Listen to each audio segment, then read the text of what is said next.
Vous êtes suspect de Line TV et vous avez raison, mesdames et messieurs, bonsoir et bienvenue dans ce... L'Association béninoise des communicateurs et journalistes catholiques a tenu ce vendredi une récollection à la conférence épiscopale du Bénin. La rencontre, qui comportait plusieurs points à l'ordre du jour, a été ponctuée par une messe suivie d'un temps d'échange. À l'approche d'un engagement aussi significatif que le mariage, il est primordial de prendre en compte l'amour, mais également la santé des futurs mariés. Les examens prénuptiaux constituent une étape essentielle dans cette préparation. Quelle est l'importance des examens prénuptiaux?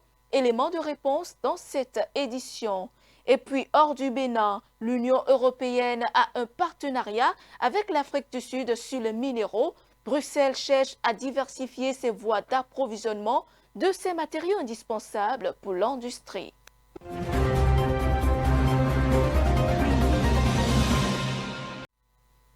Voilà pour le sommet, vous suivez le 19h30 et vous faites toujours bien.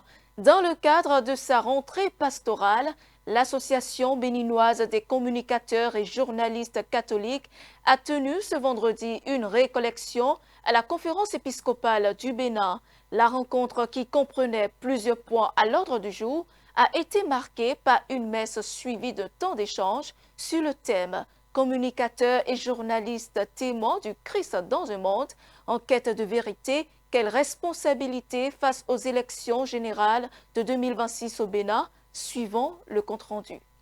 Le Bénin s'apprête à franchir une nouvelle étape de sa vie politique avec les élections générales de 2026. Dans ce contexte, l'Association béninoise des communicateurs et journalistes catholiques a organisé ce vendredi 21 novembre 2025 une recollection à la conférence épiscopale du Bénin dans le cadre de sa rentrée pastorale. L'objectif principal de cette rencontre est de sensibiliser les journalistes sur leurs responsabilités en période électorale. Notre mission, c'est de former nos frères et sœurs sur ce qui est leur responsabilité, notre responsabilité par rapport à la paix dans notre pays. Comment est-ce qu'en tant que journalistes catholiques, nous pouvons impacter positivement notre pays et même nos confrères communicateurs et journalistes. Il est très important pour nous, professionnels des médias et communicateurs, de retenir que notre rôle dans la société n'est pas un rôle banal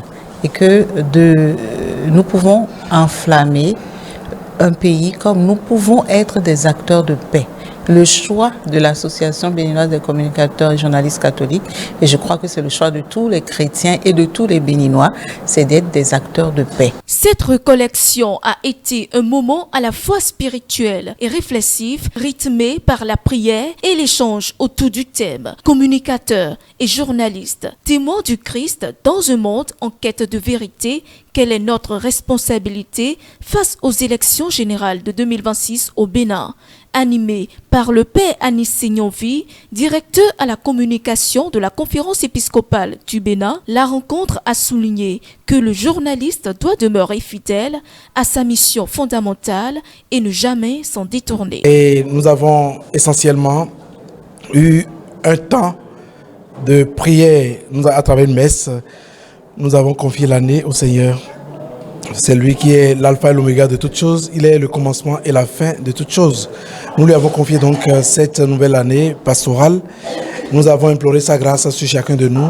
Nous avons eu le temps de développer le thème. Le thème là donc qui va nous conduire durant cette année 2026 marquée par les élections générales au Bénin. Quelle est la mission du journaliste dans un tel contexte? Le journaliste qui doit être artisan de la vérité, le journaliste qui doit travailler avec professionnalisme et responsabilité, le journaliste qui doit être promoteur de paix, qui doit construire et non détruire à travers l'information, qui a un pouvoir inouï. Voilà, donc nous avons réfléchi sur tous ces points-là. Et désormais, les journalistes catholiques, tout comme nos autres collègues des autres confessions, mais qui sont quand même journalistes et communicateurs, savent à quoi s'en tenir pour que cette année soit une très bonne année surtout que les élections se déroulent dans une ambiance de paix et de fraternité dans la construction de l'unité nationale. Les professionnels des médias présents à cette rencontre se disent mieux outillés par cette communication. Le journaliste chrétien se démarque de la fantaisie, se démarque de cette recherche du scoop qui parfois amène à ne pas fouiller l'information, à ne pas investiguer, à ne pas aller vers le contradictoire. Donc nous devons rester attachés à notre déontologie, nous devons rester attachés au professionnalisme, mais nous devons surtout rester attachés à la vérité. Diffuser l'information qui est vraie. Mais également la question de la circonspection, nous ne devons pas nous en écarter parce que tout n'est pas forcément à diffuser. Tout n'est pas parce que nous devons, puisque nous sommes des acteurs qui, dans notre travail, devons nous rechercher la paix. Donc, ce qui ne va pas concourir à cette paix-là, nous ne devons pas nous en préoccuper. Outre celle-ci, autres activités sont prévues dans le cadre de cette année pastorale 2025-2026 de l'Association béninoise des communicateurs et journalistes catholiques. Nous nous intéressons à cet autre sujet de l'actualité. Dans le cadre de la préparation de mariage, l'accent reste souvent mis sur les festivités et l'organisation de la cérémonie. Il y a une étape importante qui mérite une attention particulière, les examens prénuptiaux. Ces examens permettent aux futurs mariés de se projeter sereinement dans leur vie à deux et d'identifier des problèmes médicaux. Quelle est l'importance des examens prénuptiaux? Élément de réponse dans ce reportage. Se marier est un moment important dans la vie de nombreux couples. Cependant, avant de se plonger dans les festivités nuptiales, il est crucial d'envisager une étape importante, les examens prénuptiaux. Ils sont une série de tests médicaux que les futurs mariés effectuent avant le mariage. Ils visent principalement à détecter d'éventuelles maladies transmissibles comme le VIH ou l'hépatite, ainsi qu'à évaluer la santé reproductive des deux partenaires. On fait les examens prénuptiaux, c'est des examens qu'on fait pour que lorsqu'on se met en couple, qu'on n'ait pas de problème. Parce que se mettre en couple veut dire qu'on va avoir des rapprochements sexuels, on va avoir des enfants, surtout en Afrique. Donc, pour prévenir, pour ne pas avoir des problèmes, parce que quand vous mettez ensemble, pour ne pas courir des risques d'avoir des maladies ou de ne pas pouvoir avoir des enfants. On examine, il y a, je vais dire, 3 étapes. La première étape, c'est une consultation qu'on fait. Et la consultation, ça permet, il y a l'interrogatoire, on va interroger chaque élément du couple. Ça permet de connaître le profil de la personne. Deuxièmement, on va passer à l'examen clinique. Puisque c'est l'examen prénuptial qu'on examine, on va faire l'examen gynécologique pour voir si les organes génitaux sont bien en forme. Il y a les seins, les organes génitaux masculins ou féminins, que tout est en forme. Donc chez l'homme, on l'examine pour voir, et la femme aussi, on l'examine. L'examen clinique. Et après, on va passer aux examens complémentaires. Là, on va demander des tests, des prises de sang. Dans les prises de sang, on va explorer, on va voir si les deux peuvent être compatibles. Des prises de sang, à savoir la détermination des additionnines irrégulières. On va voir la forme de l'hémoglobine pour savoir si les deux ont des hémoglobines compatibles ou des groupes sanguins compatibles. En dehors de ces tests cliniques, on va demander des analyses pour chercher des infections, pour voir si l'un et l'autre n'a pas d'infection et s'il n'y a pas de risque de se contaminer. Il y a certains examens qu'on fait, certaines maladies qu'on explore systématiquement, la syphilis, le VIH et les infections sexuellement transmissibles. Et puis, il y a aussi l'hépatite B et C. Voilà les infections que l'on n'explore dans les analyses. Se soucier de son bien-être avant le mariage n'est pas seulement une démarche responsable, mais également un cadeau que chaque couple se fait à lui-même. En prenant le temps d'effectuer ces tests, les futurs mariés s'assurent du bien-être de leur famille. Lorsque vous vous mettez ensemble, le système immunitaire est tel que, sur le plan immunologique, quand vous prenez le groupe sanguin, il y a le facteur Rhésus, par exemple.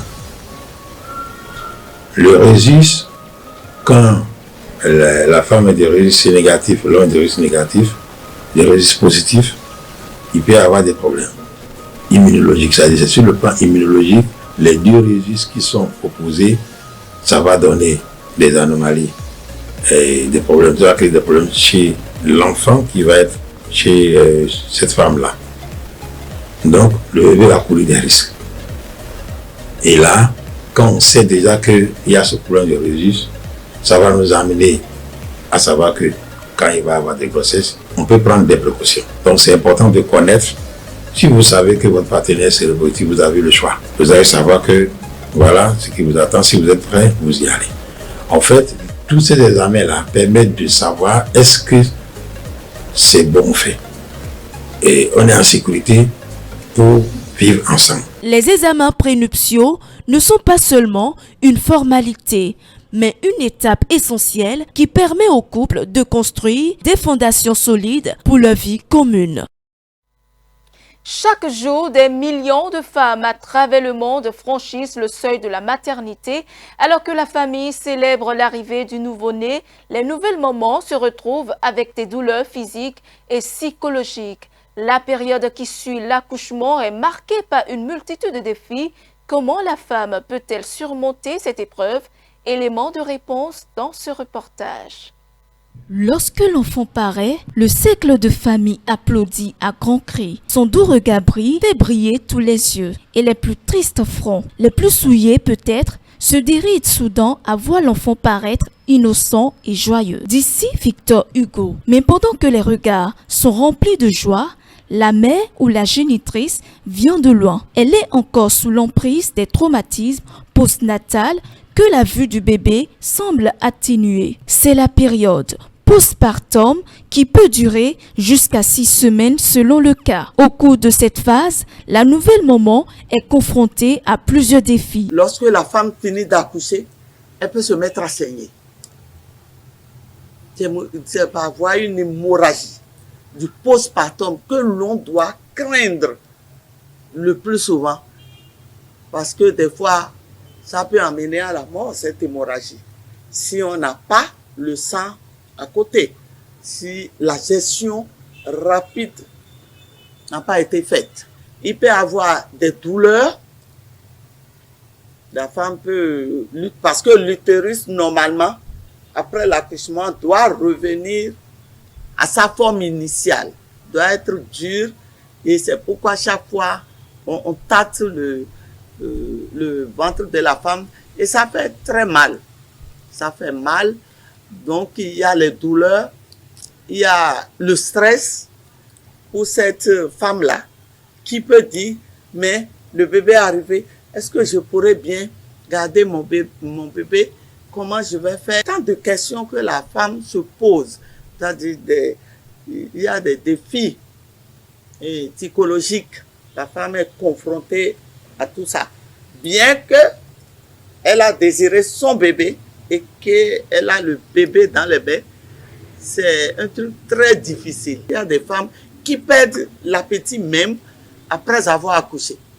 Il y a tous ces défis. Or, lorsque la femme, après l'accouchement, ne mange pas bien, elle ne pourra pas bien allaiter et son bébé. Donc, il y a ce défi de bien nourrir son enfant.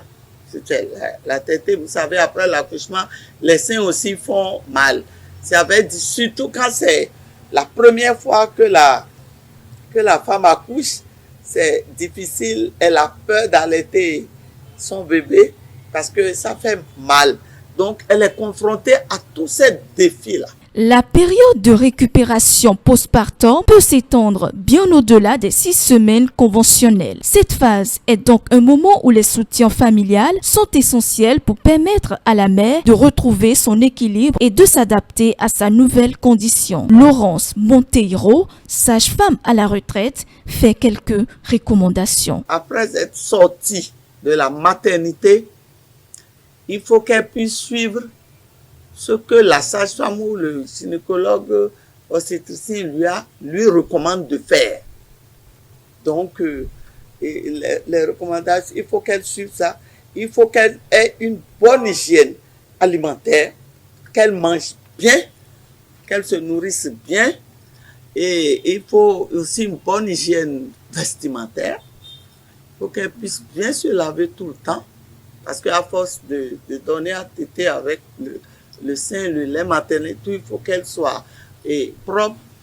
Il faut qu'elle fasse du sport. S'il y a de l'espace dans sa maison, il faut qu'elle se lève, qu'elle marche, qu'elle prenne de l'air. C'est pas parce qu'on a accouché qu'il faut rester à la maison. Surtout si l'accouchement est normal, c'est-à-dire c'est un accouchement normal, il faut qu'elle puisse faire un peu de sport, il faut qu'elle s'hydrate bien.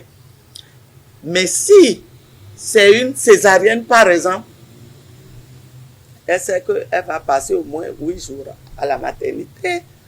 Et dès qu'elle sort, les femmes là ont souvent peur de se lever. Ah non, il faut se lever, il faut marcher un peu dans la maison. S'il y a de l'espace, il faut marcher. Et puis, il faut qu'elle puisse causer. Ça dit, il faut qu'elle se mette à l'aise pour éviter une crise mentale. Après l'accouchement, il faut avoir peur de ça, la crise mentale. Ou même tu auras ton bébé, tu risques d'abandonner le bébé et te retrouver en psychiatrie. Donc avec ça, la recommandation, il faut qu'elle soit à l'aise. Il faut qu'elle s'oublie, il faut qu'elle oublie, même si elle avait eu des problèmes avant la grossesse et que l'accouchement s'est bien déroulé, il faut qu'elle essaie d'oublier. Il faut qu'elle essaie de faire le vide dans sa tête et simplement se dire, voilà un trésor qui se retrouve dans mes mains, le beau bébé. La période postpartum est un moment de transition pour chaque mère. Elle nécessite pour la génitrice un accompagnement de la famille, des parents et amis et surtout des spécialistes pour que cette traversée se passe avec beaucoup plus de sérénité. Dans l'actualité internationale à présent, le leader sépariste biafrais Nnamdi Kanu a été reconnu coupable de terrorisme par la justice nigériane ce jeudi à l'issue d'une procédure qui a duré 10 ans. Nnamdi Kanu et son organisation du peuple indigène du Biafra, interdite par les autorités, cherchent à faire reconnaître un État séparé pour l'ethnie Igbo dans le sud-est du Nigeria. Un sujet sensible dans un pays marqué par la guerre du Biafra, le reportage. Nnamdi Kanu, très en colère, peu après le verdict du tribunal au Nigeria. Jeudi, le leader séparatiste a été déclaré coupable de 7 chefs d'accusation de terrorisme et condamné à la prison à vie. Ce jour restera à jamais infâme. C'est le seul jour où j'ai vu un homme être condamné pour de la simple porphyrie, pour ce qu'il a dit de sa bouche et non pour ce qu'il a fait de ses propres mains. Le verdict n'est pas cohérent avec les preuves présentées par le tribunal. La sentence est excessive, cruelle et inhabituelle. Je ne vois pas où ce verdict peut être fondé en droit, en logique ou en fait. Nous ne sommes pas du tout d'accord avec ce jugement et nous allons nous battre à partir de maintenant jusqu'à ce que justice soit faite.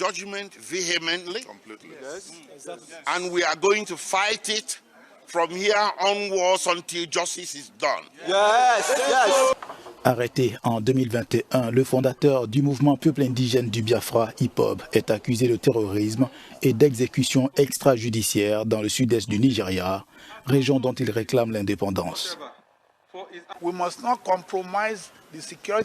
Nous ne devons pas compromettre la sécurité du pays sur la base des sentiments primordiaux. C'est pourquoi je félicite le Nigeria aujourd'hui d'avoir vu la fin de cette affaire et que cela serve d'avertissement à ceux qui pourraient penser qu'ils sont plus importants que le Nigeria. Le Nigeria est plus grand que chacun d'entre nous, la loi est plus grande que chacun d'entre nous, et la loi suivra son cours pour s'occuper des mécréants, des terroristes et des criminels. Nous sommes tous victimes lorsque nous nous taisons.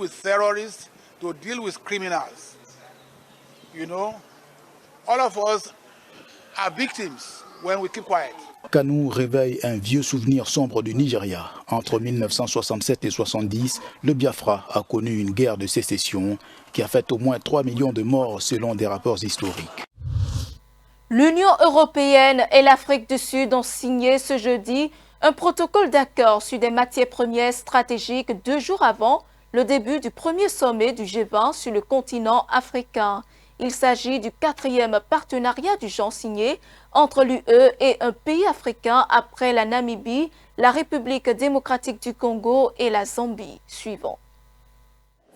À la veille du G20, l'Afrique du Sud et l'Union européenne ont signé en grande pompe un mémorandum d'entente sur les minéraux critiques dans un contexte marqué par la recherche de diversification et de sécurisation énergétique de l'Union européenne, engagée dans une sortie progressive de sa dépendance au gaz russe. C'était en effet un réel honneur de co-présider la réunion trilatérale entre dirigeants d'Afrique du Sud et de l'Union européenne. Aujourd'hui, nous avons l'occasion de faire le point sur les progrès que nous avons réalisés, en particulier au cours de cette année, mais aussi de faire le point sur l'ensemble de la relation entre l'Afrique du Sud et l'Union européenne.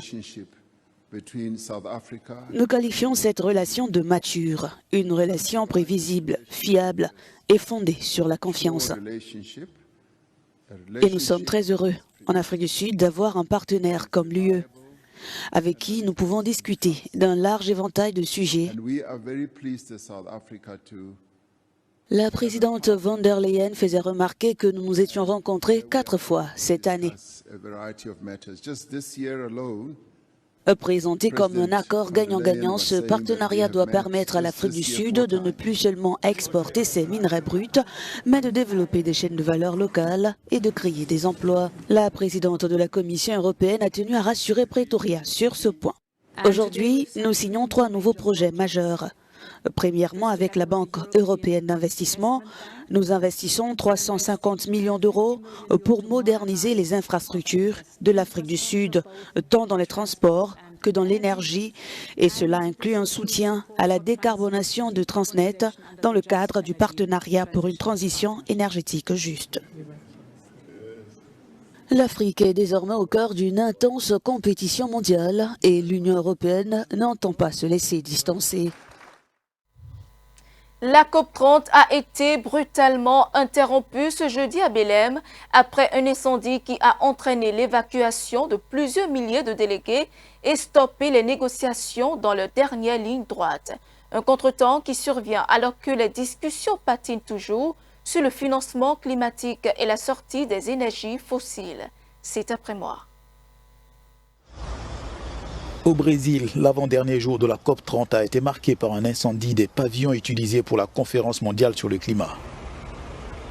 Aucun blessé selon les autorités qui déclarent que le feu a bien été maîtrisé avec l'intervention des sapeurs-pompiers et les équipes de sécurité présentes sur le site.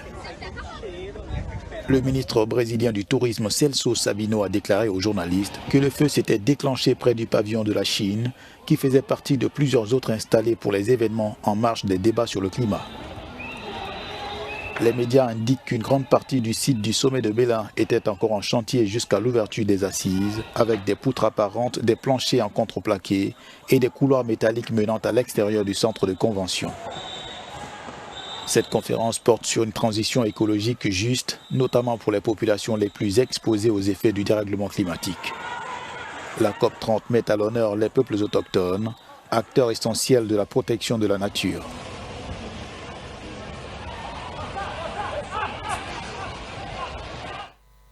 Voilà qui met un terme à ce tour d'actualité au Bénin et au-delà de nos frontières.